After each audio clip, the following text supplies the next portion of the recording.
நாம் தமிழர் கட்சியோட தலைவர் சீமான் வந்து இந்திய நாட்டை இதெல்லாம் ஒரு நாடான்னு சொல்லிட்டு கேட்டிருக்காரு சார். இதை பத்தி உங்களோட கருத்து என்ன சார்? ஆமா, பார்த்தா நாடே இல்லை, இந்தியா ஒரு நாடே இல்லைன்னு சொல்லியிருக்காரு. அதுக்கு முன்னாடி ஒரு வேண்டுகோள், பத்திரிகையாளர்களும் நிருபர்களும் இந்த மது சோதனை கருவி ஒன்று இருக்கு, இந்த காவலர்கள்லாம் போக்குவரத்து காவலர்லாம் பயன்படுத்துவாங்க, ஆல்கஹால் டிடெக்டர் மிஷினை. அதை வைத்து அவரை முதல்ல சோதனை பண்ணுங்க. பாசிட்டிவ் வந்தால் கேன்சல் பண்ணிவிடுங்க, நெகட்டிவ் வந்தால் அந்த பேட்டியை தொடருங்க.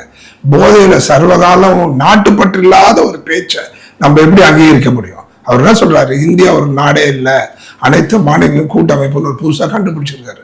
ஆனால் அவருக்கு பாகிஸ்தான் வந்து நாடா தெரியும். ஏன்னா பாகிஸ்தான் ஆதரிச்சு பேசுவார், சிந்து நதியை பற்றி பேசுவார். ஏன்னா இஸ்லாமிய மக்கள் அத்தனை பேரும் இவருக்கு வாக்களிச்சிருவாங்க. இவர் சார்ந்த கிறிஸ்துவ மதமே இவருக்கு வாக்களிக்கல. எந்த இடத்துல போறாரோ அந்த இடத்துல உயர்வா பேசுவார், அது தவறு இல்லை.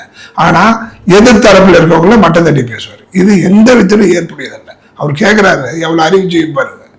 அவர் கேட்கிறாரு, அவர் ஒரு மொழி, நான் ஒரு மொழி, அவர் ஒரு கலாச்சாரம், எந்த ஒரு கலாச்சாரம், அவரது ஒரு உடை, எந்த வேறு உடை, அவருடைய உணவு வேற, எந்த வேறு உணவுன்னு சொல்லி. அதுதாங்க உலகத்திலே இந்தியாவினுடைய சிறப்பு. காஷ்மீர்ல இருந்து கன்னியாகுமரி வரைக்கும் ஒரே நாடு, நம் நாடு இந்திய நாடு. பன்முகம் கொண்ட நாடு, பல கலாச்சாரம் கொண்ட நாடு, பல மதம் கொண்ட நாடு, பல மொழிகளை கொண்ட நாடு. அதுதான் இந்தியாவுடைய உலக அளவுல ஒரு சிறப்பு. அதை கூட புரிஞ்சுக்காம உக்ரைன் எப்படி அடிபட்டது ரஷ்யாவில், அந்த மாதிரி பிரிஞ்சு அந்த மாதிரி துண்டாடிடுவாங்க. மாநிலம் பிரிஞ்சதுன்னா துண்டாடிடுவாங்க. நம்ம இருக்க போகிறது, நம்மளுக்கு ஏற்கனவே 67 வயசு ஆக போகுது எல்லாருக்கும். நம்ம இன்னும் இருக்க போகிறது ஒரு 30-40 வருஷம் அதிகபட்சம். இப்படி இருக்கும்போது நம்ம எந்த பிறவை எடுத்து என்ன பூண்டா இருக்கமோ பூச்சா இருக்கமோ.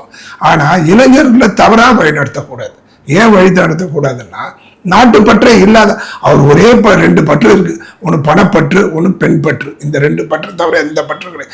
இந்த 2 பற்று கோசம் உலகத்துல என்ன விட செய்வார்.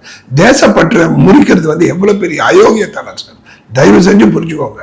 நம் நாட்டை உயர்த்தி பிடிக்கணும், அதுதான் நம் நாட்டினுடைய சிறப்பு. அதை விட்டுட்டு ஒரு அற்ப அரசியல் ஆதாயத்துக்காக உனக்கு யாரும் ஓட்டு போட மாட்டாங்க.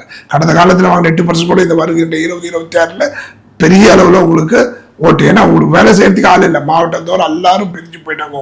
உங்களுடைய முழு நேரத்தை உணர்ந்து தயவு செய்து நாட்டுப்பற்றை மட்டும் குறைச்சி பேசி இளைஞர்களுடைய எதிர்காலத்தை, அவங்களுடைய நாட்டுப்பற்றினுடைய வீரியத்தை சிதைக்க வேண்டாம் என்பதுதான் இந்த டுபாகூர் சீமானிடம் நான் வைக்கும் வேண்டுகோள்.